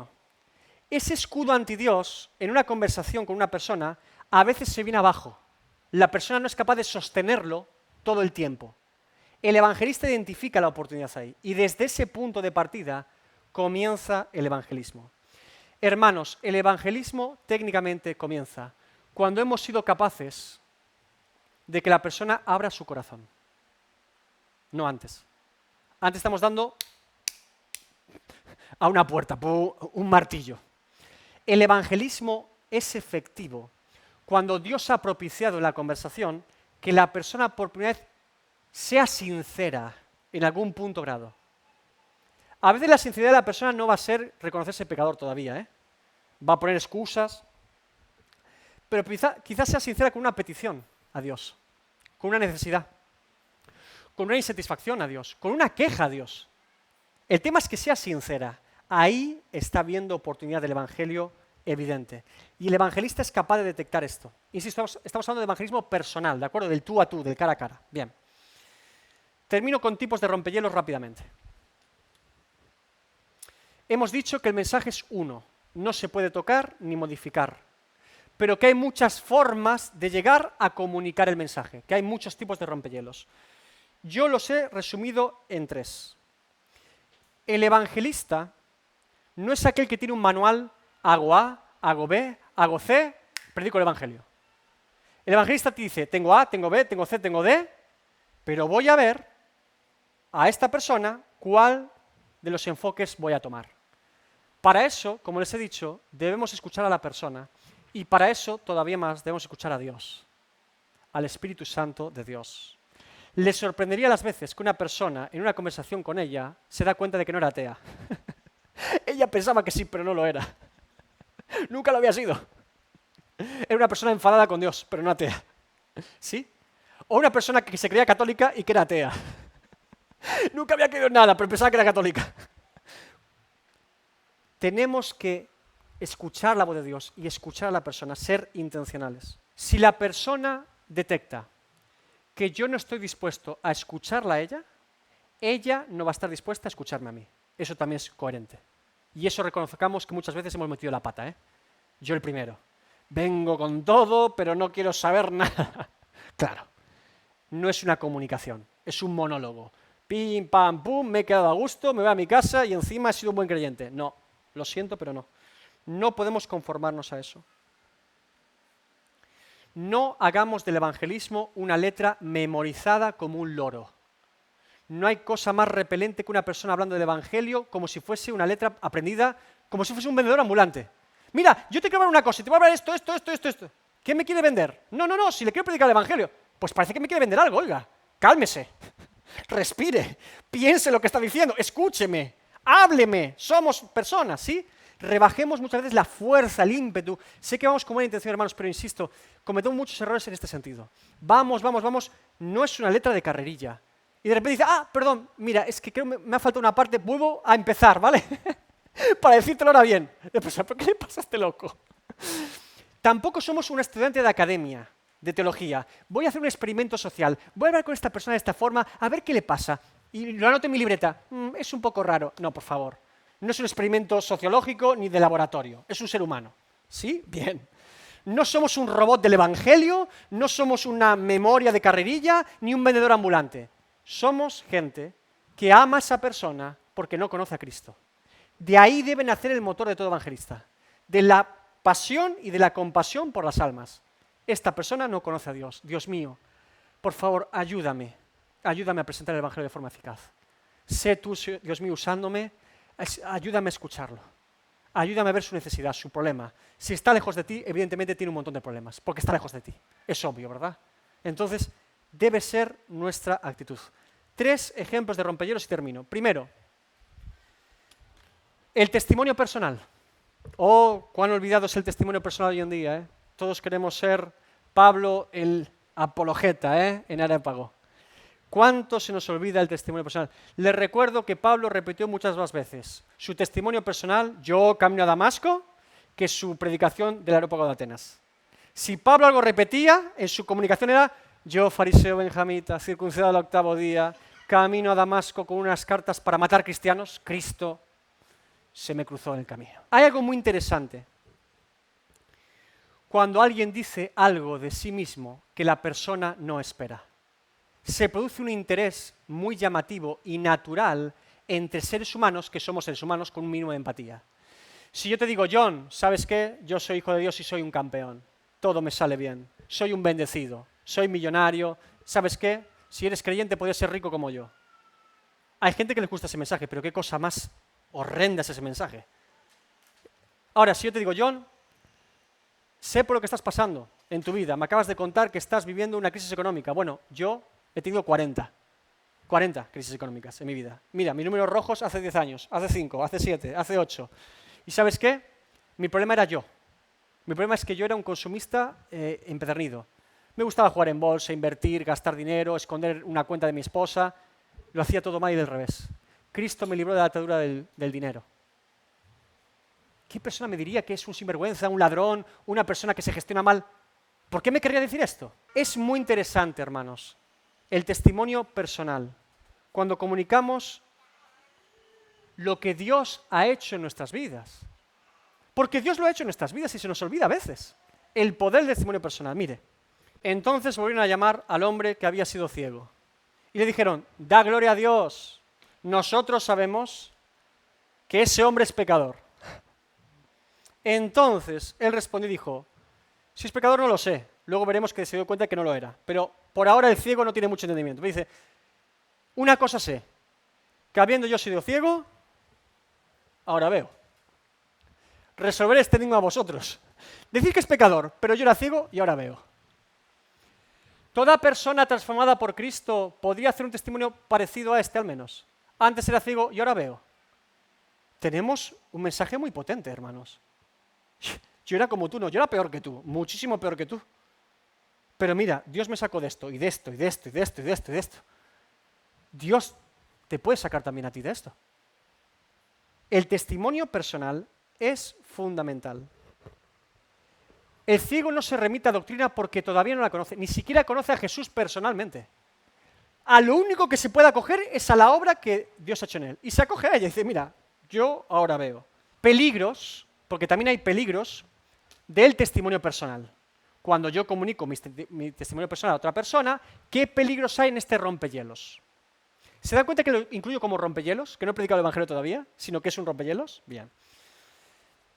Si yo asocio mi testimonio personal a esa persona y que experimente exactamente lo mismo que yo. Porque yo el día que me entregué a Jesucristo, yo sentí una corriente por mi cuerpo y lloré amargamente y tuve una visión de un ángel que me dijo, y eso te va a pasar a ti. Y John dice, yo no siento nada, no siento colorines, lo veo todo en blanco y negro. No, Dios te tiene que hacer eso a ti. ¿Por qué? ¿Por qué lo tiene que hacer de esa manera con John? ¿Dónde está eso? ¿Dónde está que todos los convertidos fueron como Pablo, camino a Damasco, que Cristo se les aparece presencialmente, el Cristo resucitado? ¿A cuántos se les apareció Cristo resucitado? ¿No? Entonces, ninguno somos hijos de Dios, como Pablo. ¿Qué barbaridad es esta? No podemos tomar el testimonio personal y decir a la persona que va a experimentar exactamente lo mismo que nosotros. Porque, hermanos, tampoco es importante que experimente lo mismo, sino que tenga una conversión con Cristo genuina. Eso es lo que debe experimentar él, encontrarse con Cristo, a la manera que Dios quiera encontrarse con él. Entonces, el testimonio personal no puede ser encajonado en te va a pasar esto de esta forma como a mí y eso es Dios. Y si no, pues la persona dirá, pues no me pasa lo mismo, Dios no me quiere, o yo no siento a Dios, o yo no vivo a Dios como Él lo vive y por lo tanto no puedo ser hijo de Dios. No hagamos esto, por favor, ¿vale? Testimonio personal, sí, es un arma poderosa para abrir y romper hielos, pero no lo encasillemos a la persona en esa forma, ¿sí? Hablamos de tu testimonio y Dios puede obrar en ti, con lo que tú necesitas, porque tú no eres yo, ¿sí? Pero Dios es poderoso, eso sí, lo podemos decir. Bien. Segundo rompehielos. Esto me pasa a mí, te va a pasar a ti, ¿no? Bien. Segundo rompehielos, el poder de Dios. El evangelismo más efectivo, narrado en las Escrituras, Jesús, Pedro, Pablo, Felipe, todos ellos, es por medio de la manifestación del poder de Dios. Y lo incluyo aquí porque me niego a no incluirlo hoy. Porque Dios es el mismo ayer, hoy y por los siglos. Su palabra no cambia, Dios no cambia y su poder no cambia. Dios puede obrar como Él quiera, de la forma que Él quiera, y Dios es poderoso. Dice Pablo en Corintios. Después justo de Atenas, Pablo llegó a Corinto, curiosamente. Y dice, a predicar el evangelio a esa ciudad. Y estuve entre vosotros con debilidad y con mucho temor y temblor, y ni mi palabra ni mi predicación fue con palabras persuasivas de humana sabiduría, sino con demostración del Espíritu y de poder, para que vuestra fe no esté fundada en la sabiduría de los hombres, sino en el poder de Dios. poder de Dios en el evangelismo. Y a veces pensamos que poder de Dios es que un enfermo se sane, eso también es poder de Dios. Que una persona se libere de un demonio, eso también es poder de Dios. Que pase algo sobrenatural, y eso también es poder de Dios. Pero el poder del que yo estoy hablando principalmente es el poder de regeneración del Espíritu Santo en esa persona y de convicción de pecado, de justicia y de juicio, que es lo más importante aquí, ¿eh? Eso es lo que nos importa, ese poder. Ahora, yo quiero todo, pero lo que estamos enfocándonos aquí es cómo Dios puede hablar en esa persona cuando yo le estoy hablando. ¿Eso qué implica? Ser capaces de estar orando mientras evangelizamos, haber orado antes. ¿Por qué creen que siempre iban de dos en dos? ¿Por qué Pablo y Bernabé iban juntos? Pablo predicaba. ¿Qué hacía Bernabé? ¿Nunca se habían preguntado qué hacía en Hechos Bernabé? Porque Bernabé no hablaba. Siempre predicaba Pablo. Dice, Pablo predicaba y Bernabé ¿qué hacía? ¿Qué pensaban que hacía Bernabé?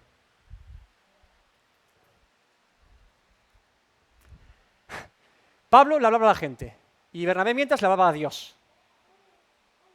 Pablo le hablaba a las personas y simultáneamente Bernabé le hablaba a Dios. Señor. ¿Sí? Muy probablemente, ¿verdad que sí? Por eso es bueno ir en parejas muchas veces. Uno habla, uno rompe hielo, el otro predica el evangelio. Van haciendo pareja de evangelismo y siempre uno orando, Señor, Dios mío, obra en esta persona, trae entendimiento a esta persona, que podamos escuchar lo que necesita, abre puertas en este momento, ¿sí? Si negamos el poder de Dios obrando en un acto evangelístico, ¿por qué afirmamos entonces que Dios puede convencer de pecado todavía hoy? Si Dios convence de pecado hoy, si Dios salva vidas hoy, ¿qué nos podrá hacer Dios? Dios puede hacerlo absolutamente todo. Peligros, porque también hay peligros con esto del poder de Dios. Ser más místico o emocional de lo que debería ser con la persona.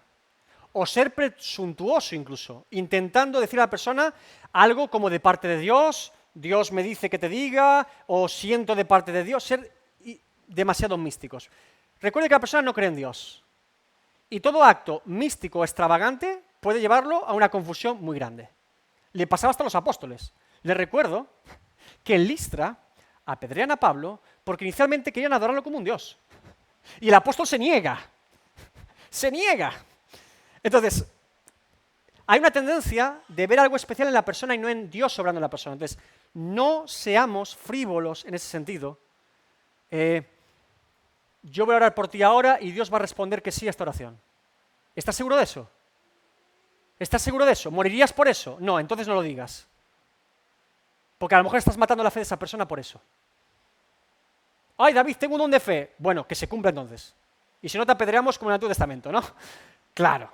Entonces, no le digo esto para meterle miedo. Dios muchas veces obra en el evangelismo y tenemos que ser sensibles a Dios. Lo que estoy diciendo es que no seamos presuntuosos o decir cosas que son innecesarias, porque generan una expectativa innecesaria en ese acto evangelístico. Seamos prudentes, digamos lo que podemos decir de forma clara y ser sensibles al Espíritu Santo para que Dios nos guíe. Pero no empezar aquí a salvar vidas nosotros, a responder oraciones nosotros y cosas por el estilo. ¿Vale? Entonces, seamos prudentes. Bien. Pregunta. ¿Qué dos tipos de rompehielos utilizó Jesús en Juan 4 con la mujer samaritana en el pozo de Sicar? Dígame, porque usó dos, uno para ella y otro para el pueblo de Sicar. ¿Cuáles fueron? Dígamelos. Fueron diferentes.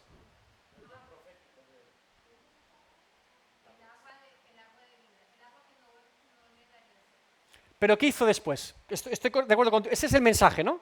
Pero ¿cómo ella lo cree?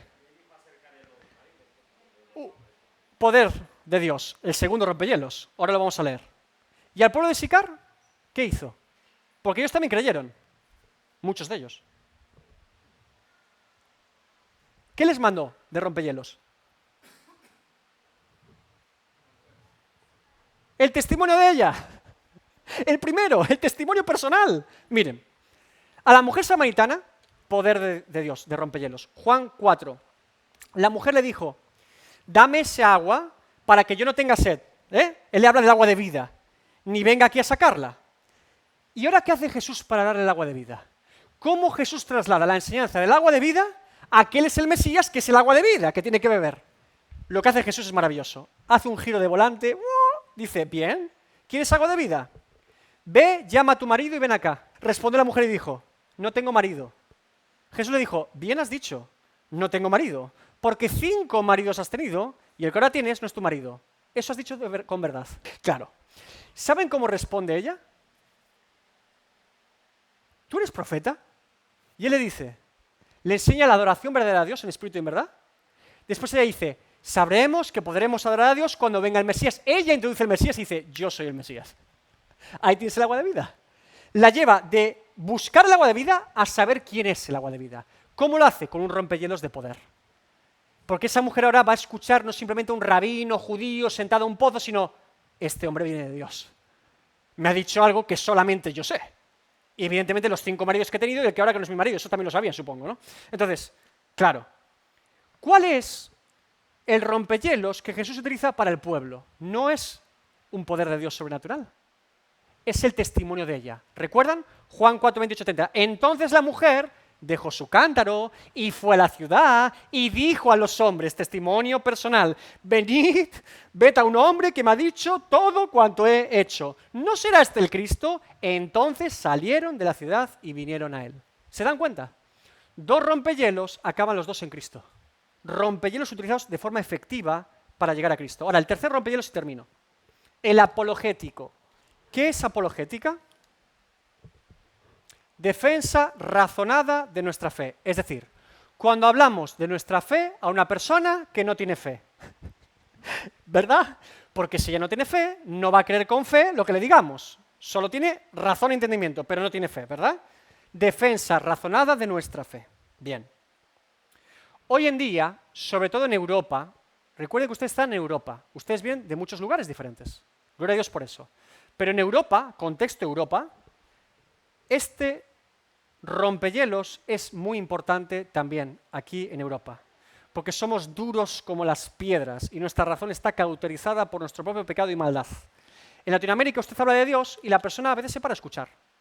Aquí usted habla de Dios y le tiran piedras con suerte. Váyase a una aldea. No, mire, váyase de aquí, lo matamos al chico.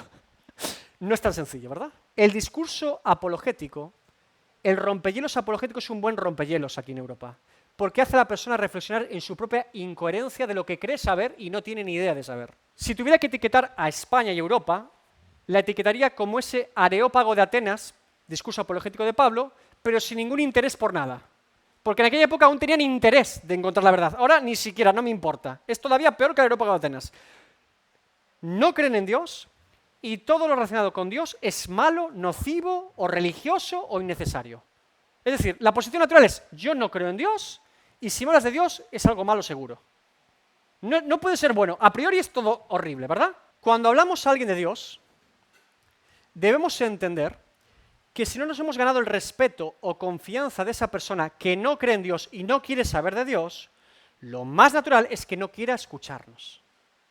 ¿Cómo yo me gano la confianza o respeto de una persona en un evangelismo personal?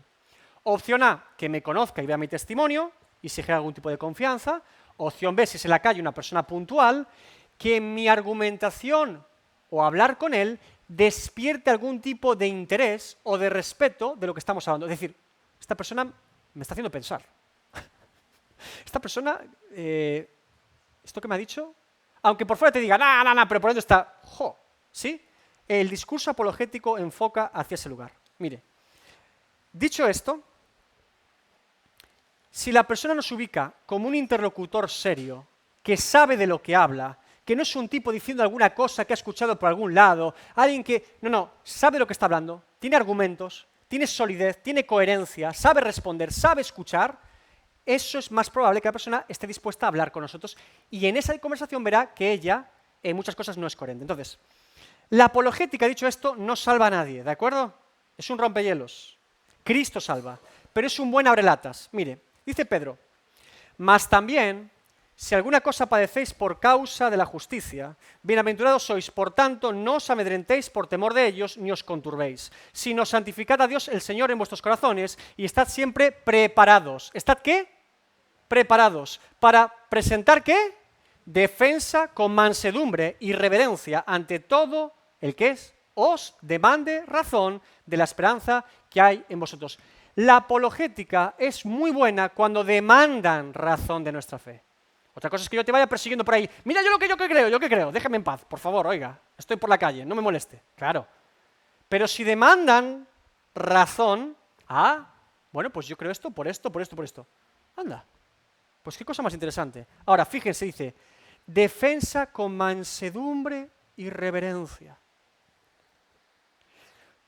El peligro principal de la apologética, el discurso apologético, es llegar a la discusión o llegar a el fin en vez de al medio.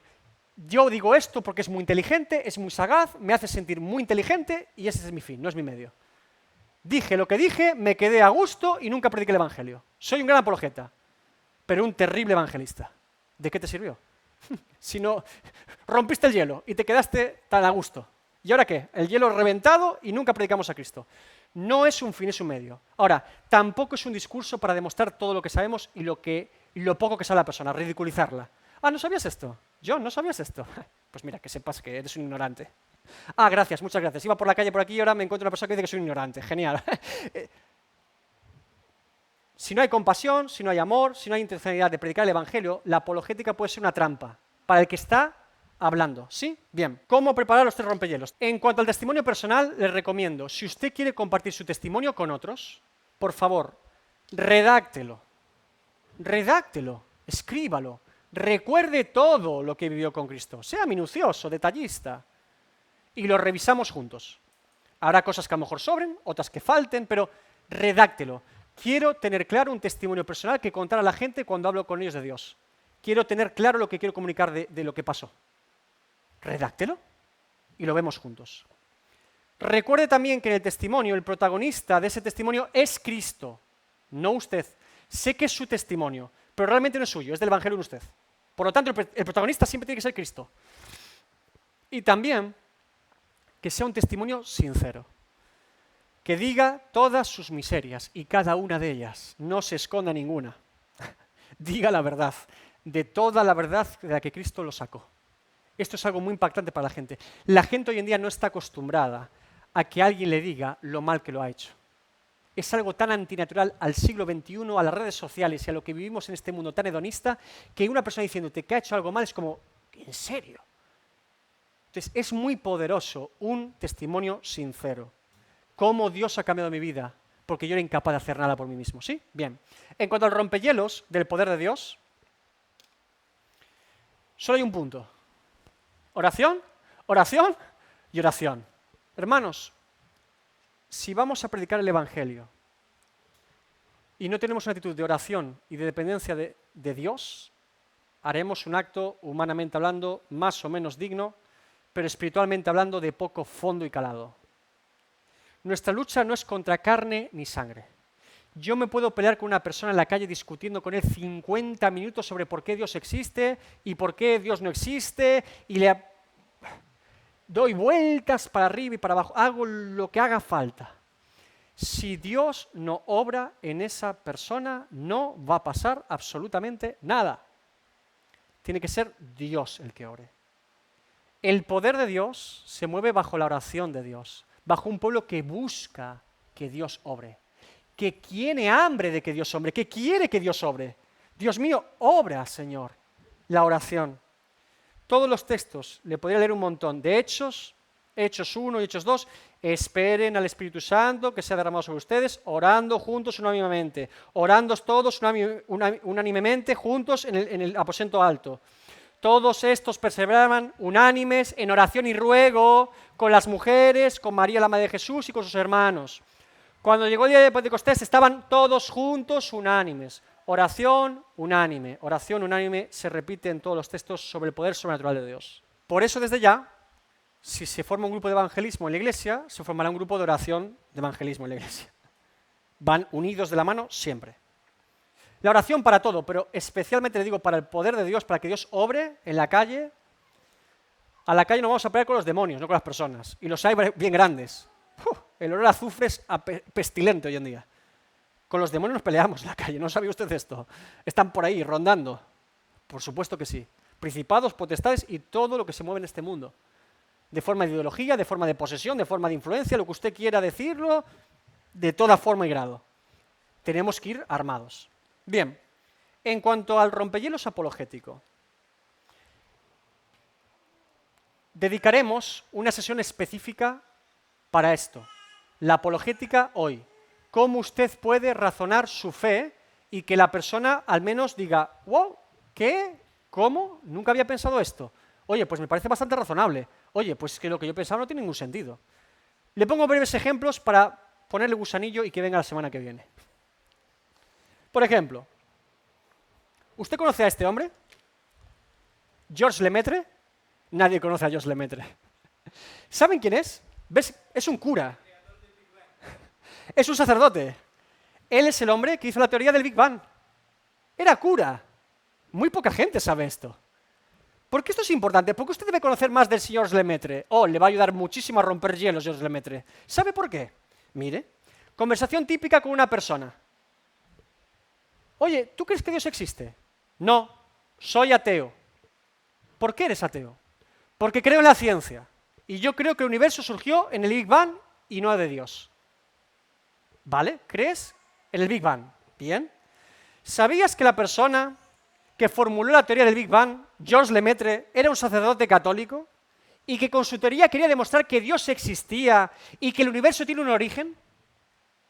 Anda, no sabía esto. Mira, cuando afirmas que el origen del universo tiene un comienzo sin materia, de la nada, tal y como dice el Big Bang, estás negando que el universo o la materia sean eternos, que es el principal argumento del ateísmo para negar a Dios. Es decir, el problema del Big Bang para un ateo, no para un creyente, sino para un ateo, es que un ateo siempre ha sostenido, porque era lo más evidente para ellos, que Dios no existía porque la materia era eterna. Los filósofos griegos siempre decían, la materia es eterna. Y un demiurgo, dijo Platón, la ordenó de alguna forma, pero siempre ha existido materia. Si usted me está diciendo que es ateo y niega que la materia es eterna, ese es su principal argumento para negar a Dios. Porque entonces, de los dos argumentos que usted me dice, que el universo tiene un comienzo y que su comienzo fue de la nada, esos dos argumentos son los argumentos científicos que más demuestran la existencia de Dios. Afirmar que el universo surgió de la nada y que tiene un comienzo es exactamente el mismo relato del Génesis en la Biblia.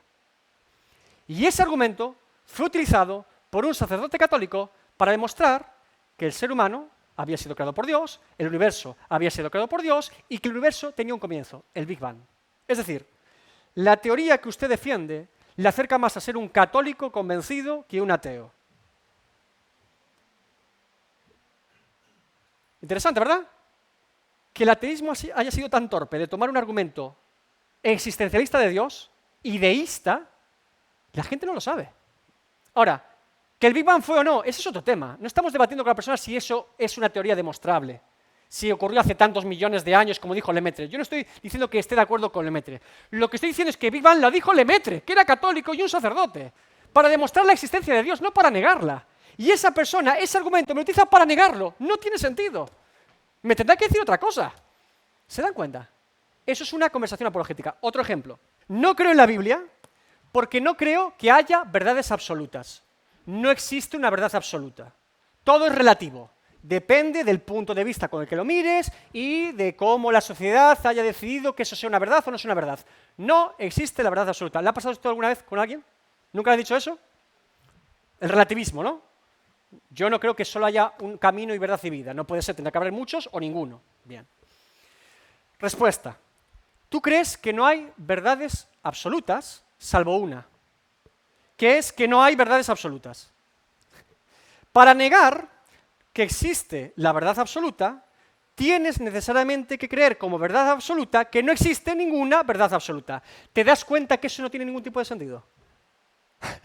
Un relativista jamás negaría que existe la verdad absoluta. Como mucho dice que no la puede conocer. Pero si me dices que no existe, tú estás afirmando una verdad absoluta, que no existe, hombre. Eres absolutista. Es imposible afirmar como absoluto algo y después negar que no hay nada absoluto. ¿Se dan cuenta? Simplemente es hacer pensar a la persona. La persona dirá, no, pero simplemente es un rompehielos. Otro ejemplo más y termino. Argumento de por qué hay maldad si Dios existe. Típico también. Si Dios existe, ¿Por qué permite la maldad en el mundo? ¿Por qué permite las guerras, la enfermedad y la injusticia y todas esas cosas? Por eso creo que Dios no existe. Porque si Dios existiese, no permitiría semejantes cosas. Típico. Yo te voy a responder a esa pregunta, pero antes quiero hacerte una pregunta yo a ti. Tú que no crees en Dios, ¿por qué existe la maldad en el mundo? Las guerras y la enfermedad. Yo te voy a responder como una persona que cree en Dios, pero tú que no crees, ¿por qué crees que existen? Si la persona es mínimamente sincera, y como no puede culpar a Dios porque dice que no existe, dirá que la culpa es de los seres humanos, que somos un desastre, somos malos, violentos y egoístas. Esa es exactamente la misma afirmación y motivo que la Biblia dice por qué existe la maldad en el mundo. Porque hemos pecado contra Dios y porque hemos hecho todo lo contrario a lo que Dios nos dice que tenemos que hacer. Te hago una pregunta. ¿El mundo estaría mucho mejor sin asesinos, ladrones y adúlteros? ¿Crees que sí o que no? Yo creo que sí. Bueno, precisamente Dios nos dijo que no matásemos, que no robásemos y no adulterásemos. Pero como no hacemos caso a Dios, precisamente estamos tan mal. Simplemente es desatornillar un poquito el tornillo y que haga la persona clic. ¿Sí? ¿Les gustó? ¿Le parece interesante? Profundizaremos mucho más en apologética en el segundo taller. La idea es, como les digo ahora, como introducción general, sé que nos hemos alargado, pero queda también después para verlo en internet. Evangelismo, compasión por la persona que estoy hablando, escuchar a la persona, saber que necesita a Cristo, cómo llego a presentarle a Cristo, cómo llego hasta ese punto. Hemos visto tres formas. Testimonio personal, muy eficaz, poder de Dios, todavía más eficaz, y apologética, argumento convincente para que la persona al menos esté dispuesta a hablar de este tema. Que no se cierre en banda, sino que, oye, tú me dices que eres muy listo, tú me dices que sabes todo y por eso no crees en Dios. Bueno, explícame entonces tu razón de no fe. Yo te voy a explicar mi fe razonada, explícame tú tu ausencia de fe razonada. Lo que no puede ser es que neguemos a Dios por negarlo. Y nos daremos cuenta que muchas personas llegan a enfadarse en esta conversación y a reconocer simplemente que no quieren creer. Y ese es el punto. Al menos ahí tienes una respuesta sincera. No, no quiero creer. Vale. Hemos empezado a hablar la verdad. No es que no creas porque sea razonable, es que no quieres creer. Ya hemos comenzado a hablar. Todo eso ha servido para empezar a hablar de forma sincera, quitarnos las caretas de una vez, ¿sí? ¿Vale? Bien, dudas y preguntas. Estoy aquí para ustedes, toda la que necesiten. Es una noche de verano, aunque sea un poquito tarde, no pasa nada. Dudas y preguntas. El tema, desde mi punto de vista, con el evangelismo en frío, que le llaman, ¿no? A puerta fría es, no conozco a esa persona, la primera vez que la veo en mi vida y probablemente sea la última vez que la vea. Yo siempre me encomiendo ahí sobre todo al poder de Dios, para que sea un evangelismo eficaz, bíblicamente hablando. O sea, el evangelismo casi siempre se reproduce mucho más en el boca a boca y en un tiempo de hablar o de exposición. Claro, a Pablo le dejaban hablar durante varias horas y después le objetaban. Esa persona no quiere hablar contigo porque tú la estás interrumpiendo en la calle muchas veces. Entonces, tiene que ser con una gracia muy especial de Dios y tiene que ser con un argumento muy de captar la atención a corto plazo. Ahí entiendo las manualidades, entiendo los globos, los abrazos, entiendo tocar una flauta travesera, un piano, entiendo muchas cosas que capten la atención de forma inmediata. Ahora, el problema que tenemos aquí es, si yo le comparto el mensaje a esa persona de forma tan fugaz y rápida, ¿cómo sé si lo ha entendido, lo ha escuchado? O Dios puede obrar, no estoy negando que Dios puede obrar, hermanos, Dios puede obrar, insisto, como Él quiera. Pero yo, como evangelista, no puedo comprobar no puedo continuar ahí. Para mí es mucho más práctico, en una calle, en un barrio como Milladoiro, que hagamos evangelizar en parejas de dos, aunque vayas con un folleto inicialmente, hablando con personas, y que a lo mejor Dios en 20 conversaciones, en una, te pudiste parar. Y en una te paraste todo lo necesario con ella. Entonces, el motivo real de todas esas 20, muchas veces, salvo que Dios obre de una forma que yo no conozco y puede ser, no lo estoy negando, era pararse con esa persona. Es que a veces olvidamos esto también. O sea, tú piensa en Felipe. Dios le dice, vete a unas caravanas que van directamente desde Jerusalén hacia el sur y párate en esa carreta. Y se queda Felipe allí. Y escucha a un etíope leyendo el rollo de Isaías. De todas las personas que iban de Jerusalén hacia el sur, solo habló con una. Había muchas allí, pero Dios la llevó a una. Entonces, lo que quiero decir es que tenemos que ser sensibles cuando Dios abre una puerta. A lo mejor no abre ninguna ese día. Entonces, claro, uno va a hacer el esfuerzo de predicar el evangelio a todas. Lo que digo es que es mucho más difícil que una persona se pare contigo a hablar cuando no te conoce o cuando la conversación ha sido forzada. Ahora, ¿cómo yo desenredo este enredo? Dios me puede dar esa gracia para abrir una conversación en la que la persona abra su corazón. Preguntas también básicas. Oye, ¿tú qué piensas sobre el mundo? ¿Qué piensas sobre la vida? Oye, ¿por qué crees que existes? Más existencial, puede ser. Más personal. Oye, ¿cómo te sientes? Te veo un poco triste. O, oye, te veo muy contento. Mira que la gente no suele estar contenta. ¿Por qué estás contento? Algo personal, directo, hacia la persona, ¿no? Pero, claro, el riesgo es, insisto, que la persona te diga no y chao. Tienes que ir al siguiente. Porque no conoces a ninguno. Te puede ocurrir. Por supuesto que sí. Mire, mi abuelo se convirtió porque alguien rompió en su aldea un trozo del Evangelio de Juan y se lo encontró el tirado. Y Dios usó esa porción de la Escritura y ese hombre dijo, quiero encontrar al pastor que da la vida por sus ovejas. Más providencial que eso. Difícil, ¿verdad? Literalmente con la palabra, ya está. Claro. El tema es que yo como evangelista no me puedo conformar solamente a eso. Nosotros vamos a hacer todo. El tema, y Dios obra, y oramos para que Dios obre. Hay gente que es resultado de la prédica 15ª, sexta de una persona ambulante, y Dios obra. No estoy negando nunca la obra de Dios, todo lo contrario. Lo que estoy diciendo es que yo como evangelista, mi intención tiene que ser hasta el final. No siempre la persona me va a dar espacio para llegar al final. Pero todo lo que pueda voy a intentar llegar, no solamente para romper el hielo, sino para presentar el mensaje y recibir algún tipo de respuesta. Eso sería lo ideal. Intentar buscar siempre eso. Ahora, para hacer eso, requiere muchas veces tiempo. Por ejemplo, si un grupo de personas en Milladoiro saliésemos todos los sábados, no uno al año, ya nos conocerían más. Y como nos conocen más, se darían oportunidades de una comunicación de ya nos conocen. Entonces la persona que ya vaya te conoce un poquito más, estos chicos que estaban en verano, ahora también están en invierno por aquí, ya estás siendo un testimonio más visible en el barrio y se propician conversaciones más profundas, ¿sí? Que la primera vez. Entonces, el ejercicio es, hermanos, ser evangelistas en toda forma, tampoco solamente en la calle. En el trabajo nos conocen mucho mejor. Claro, en casa, los que no tenemos familia creyente, nos conocen mucho mejor también. A veces hay situaciones que Dios propicia en nuestra vida que pasamos por alto y decimos, estoy pensando en otras cosas, ¿sí o no? Entonces, hay muchas formas de evangelizar. En la casa, hay gente que invita a gente no creyente a su casa, tiene amigos no creyentes. Se puede hacer una célula de hogar en una casa, evangelística. Y hablando de cosas, una célula de estudiantes, la típica de GBU. 5 estudiantes que se reúnen a hablar de ciencia, filosofía y la existencia. Y uno creyente. Y pim, pam. Hay muchas formas. ¿Sí? Nunca pregunten preguntas que son de respuesta corta y fácil, con sí o no, o con bien o mal. Una cosa que yo te diga, ¿cómo estás, Adrián?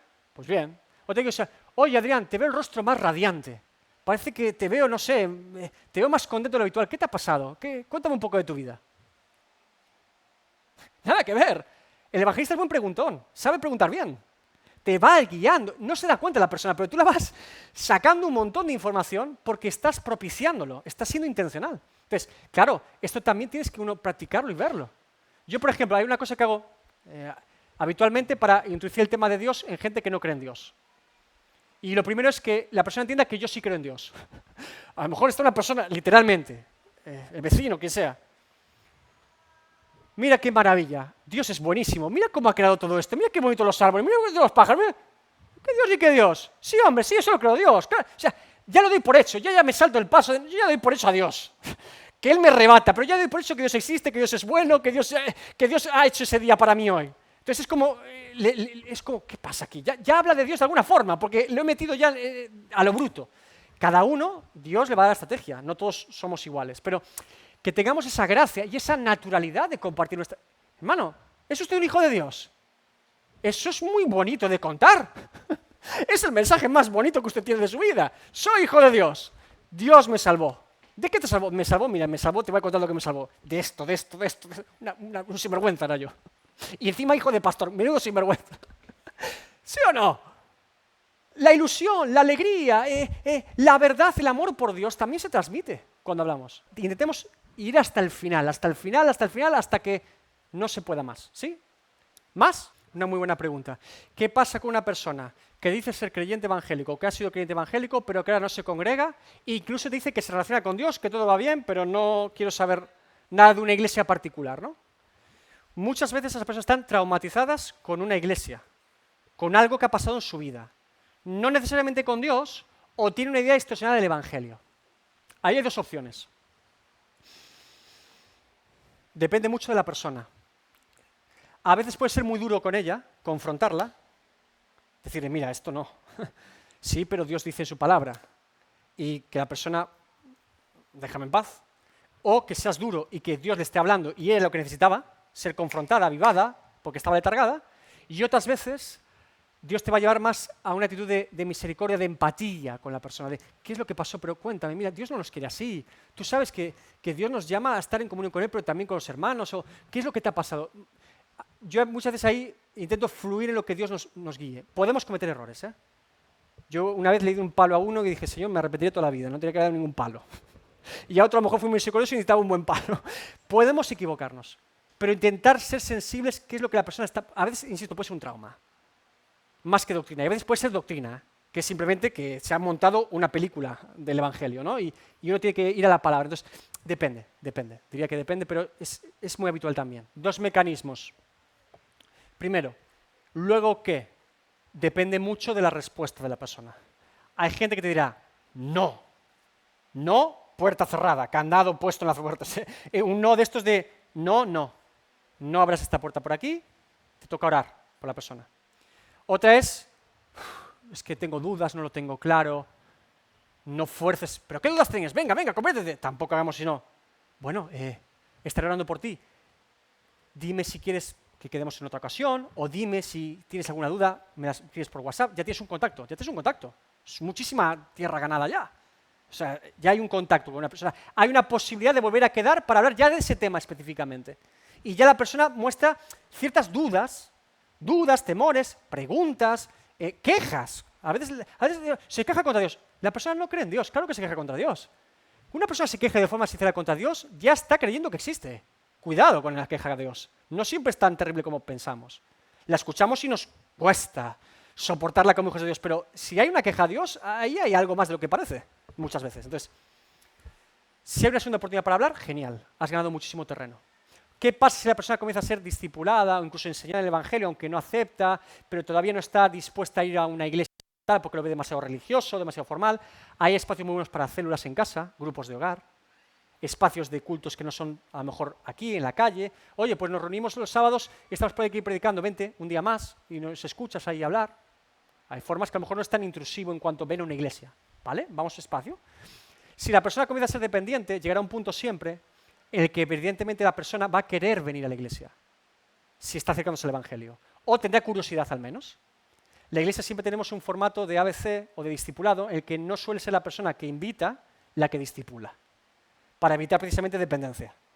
Si yo traigo un compañero de trabajo, yo no le daría el ABC, aunque estuviese 20 años en la iglesia, a su compañero de trabajo, se lo daría a otra persona, para que no se cree un vínculo demasiado cerrado. Hay veces que la persona genera un vínculo con la persona que discipuló después, y vamos buscando, o sea, la idea es que la persona esté aferrada en Cristo, tenga mucha cercanía a Cristo y no dependencia, aunque es natural también cierta dependencia al principio, es inevitable. La persona que te acercó al Evangelio, la que te fue guiando un poco, es normal que se genere cierta dependencia, pero no debe ser algo tóxico o algo que después no se pueda derivar a más personas, claro. Y tiene que ser en Cristo, ¿no? Para terminar, simplemente, lo veremos la semana que viene, hemos hecho 4 folletos diferentes. En la iglesia son trípticos. La idea es que cada uno de ellos sea entregado a una persona cuando hemos hecho ese rompehielos antes. Es decir, no son tratados de toma, pasando por acá. Esos son otros que tenemos también. Estos se van a dar, le daremos uno a cada uno de los que asistan a las 2 clases, para que lo tengan, los estudien y los miren, y son diferentes enfoques cuando ya conozco un poco lo que la persona tiene como objeción o necesidad. Por ejemplo, este es no soy tan bueno. La persona que dice siempre, yo soy bueno y yo hago las cosas bien porque yo no peco, porque yo tal, ¿sí? Una argumentación normal y entendible de por qué los seres humanos no somos buenos, ¿sí? Otro sería propósitos o metas. Personas que viven su vida creyendo que van cumpliendo un montón de metas, pero tienen un vacío existencial. Mucha gente vive así. ¿Por qué trabajas? ¿Por qué te casaste? ¿Por qué compras ropa? ¿Por qué te compras un coche? ¿Por qué tienes una hipoteca? No sé, hago cosas, pero se siente vacío, ¿sí? Propósitos o metas, este es más existencial. Otro es más apologético. ¿Se puede demostrar que Dios existe? Este va a ser interesante para mucha gente. Y aquí tenemos argumentos apologéticos de un montón de autores. De hecho, atrás aparecen los premios Nobel que afirmaron la existencia de Dios, muchos de ellos. Hay muchos argumentos que aquí le van a ayudar a usted en la apologética. Y luego uno más evangelístico cristocéntrico, ¿quién es Jesús? El evangelio por medio de la persona de Cristo, ¿vale? Cada uno debe ser utilizado cuando estamos con una persona, hay uno para él. La idea es que usted es para hacer este ejercicio con una persona. Señor, sí, pero ¿cuál es el que esta persona necesita? Que seamos también incluso empáticos en ese sentido. Hablo con la persona, veo la necesidad y comento con ella el que realmente puede ser útil para esa persona. ¿Cómo puedo llegar a la conclusión de cuál es útil para él? Escuchando a la persona. Porque la comunicación del Evangelio no es solamente hablar el Evangelio, sino escuchar a la persona cómo responde a él. Y hemos dicho que queremos ese tipo de evangelismo, ¿de acuerdo?